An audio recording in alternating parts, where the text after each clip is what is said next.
कक्षा 9वीं Hindi course B पाठ्यपुस्तक स्पर्श पाठ एवरेस्ट मेरी शिखर यात्रा अतिरिक्त प्रश्न उत्तर प्रस्तुति समग्र हिंदी। निम्नलिखित प्रश्नों के उत्तर लिखिए। प्रश्न 1, एवरेस्ट मेरी शिखर यात्रा पाठ के संदर्भ में बताइए एवरेस्ट अभियान दल कब रवाना हुआ। उत्तर है एवरेस्ट अभियान दल 7 मार्च को रवाना हुआ। प्रश्न 2, एवरेस्ट मेरी शिखर यात्रा पाठ के आधार पर बताइए कि बचेंद्री पाल ने एवरेस्ट की तरफ क्या देखा। उत्तर, बचेंद्री पाल ने एवरेस्ट की तरफ एक बड़ा फूल प्लूम देखा। प्रश्न 3, लोब्सांग ने लेखिका की जान किस तरह बचाई। उत्तर है लोब्सांग ने बड़े बड़े हिमखंडों को हटाकर लेखिका के चारों तरफ कड़े बर्फ की खुदाई कर लेखिका को बर्फ की कब्र से बाहर निकाला। प्रश्न 4, अंगदोर जी के पांव ठंडे क्यों पड़ जाते थे। एवरेस्ट मेरी शिखर यात्रा पाठ के आधार पर बताइए। उत्तर, अंगदोर जी बिना ऑक्सीजन के ही चढ़ाई करते थे जिस कारण उनके पैर ठंडे पड़ जाते थे। प्रश्न 5, तीसरे दिन की किस सफलता को सुनकर कर्नल खुल्लर खुश हो गए थे। उत्तर है जब लेखिका कैंप 1 पर सफलतापूर्वक पहुंच गई तो यह सुनकर कर्नल खुल्लर खुश हुए। प्रश्न 6, एवरेस्ट शिखर पर पहुंचकर बचेंद्री पाल ने स्वयं को किस प्रकार सुरक्षित रूप से स्थिर किया।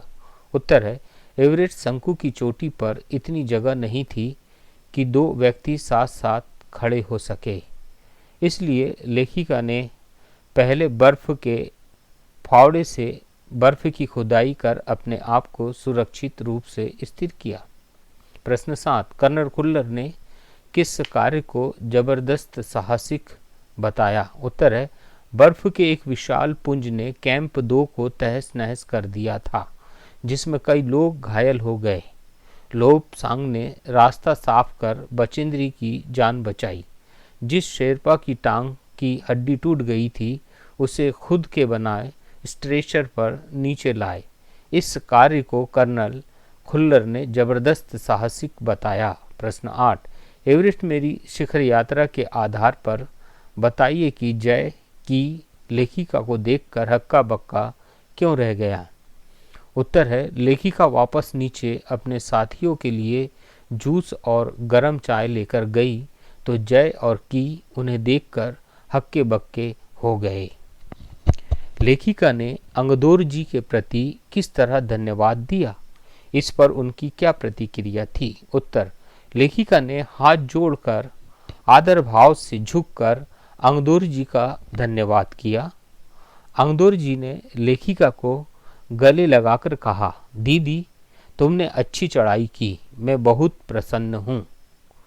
प्रश्न 10, एवरेस्ट मेरी शिखर यात्रा पाठ पढ़कर आपको तेंजिंग नार्गे और बचेंद्री पाल में कौन से गुण समान दिखाई देते हैं। उत्तर है दोनों साहसी और निडर थे, दोनों पर्वतीय क्षेत्र के रहने वाले थे। तेंजिंग एवरेस्ट पर जीत प्राप्त करने वाले प्रथम पुरुष तो बचेंद्री पाल प्रथम महिला थी।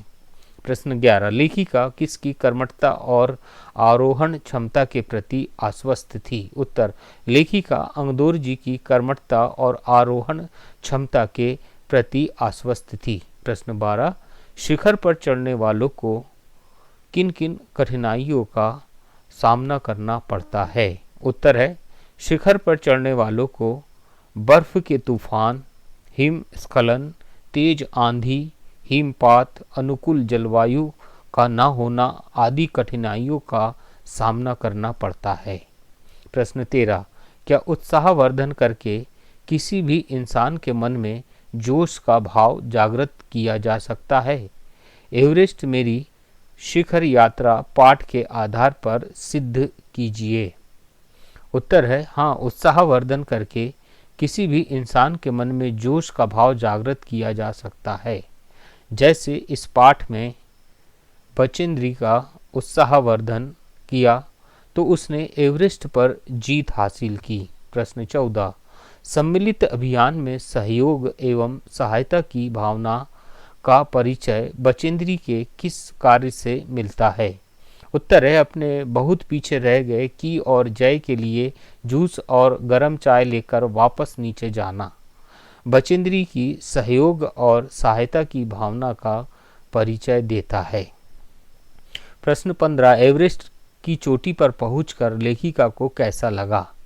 पाठ के आधार पर अपने जीवन का कोई ऐसा अनुभव लिखिए जब आपका महत्वपूर्ण लक्ष्य पूरा हुआ हो।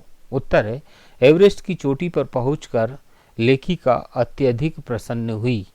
मैं भी कक्षा में प्रथम आने पर अत्यधिक प्रसन्न हुआ था। प्रश्न 16, लेखिका पर मृत्यु का संकट कैसे आया? उसकी रक्षा किसने और कैसे की? उत्तर है जब लेखिका एक विशाल हिमपुंज के नीचे दब गई थी तब लोबसांग ने बर्फ को काटकर बचेंद्री को बर्फ की कब्र से बाहर निकालकर उसकी रक्षा की थी। उत्तर प्रश्न 17, निम्नलिखित गद्यांश को पढ़कर दिए गए प्रश्नों के सही उत्तर विकल्पों से चुनिए। उत्तर है एवरेस्ट की तरफ गौर से देखते हुए मैंने एक भारी बर्फ का बड़ा प्लूम देखा जो पर्वत शिखर पर लहराता एक ध्वज सा लग रहा था। मुझे बताया गया कि यह दृश्य शिखर की ऊपरी सतह के आसपास 150 किलोमीटर अथवा इससे भी अधिक की गति से हवा चलने के कारण बनता था, क्योंकि तेज हवा से सूखा बर्फ पर्वत पर उड़ता रहता था। बर्फ का यह ध्वज 10 किलोमीटर या इससे भी लंबा हो सकता था। शिखर पर जाने वाले प्रत्येक व्यक्ति को दक्षिण पूर्वी पहाड़ी पर इन तूफानों को झेलना पड़ता था, विशेषकर खराब मौसम में। यह मुझे डराने के लिए काफ़ी था।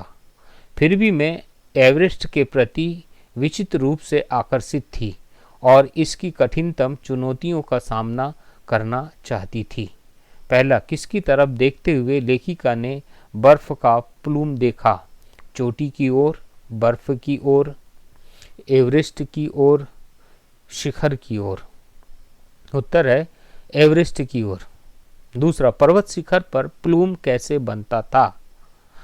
प्रकृति के द्वारा वर्षा होने के कारण 150 किलोमीटर से अधिक की गति से बर्फीली हवाओं के चलने से शेरपाओं के द्वारा बनाया जाता था।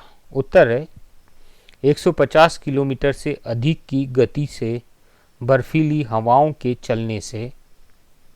तीसरा, लहराता हुआ पर्वत शिखर लग रहा था फूल जैसा, ध्वज जैसा, हवा की तरह, पंख जैसा?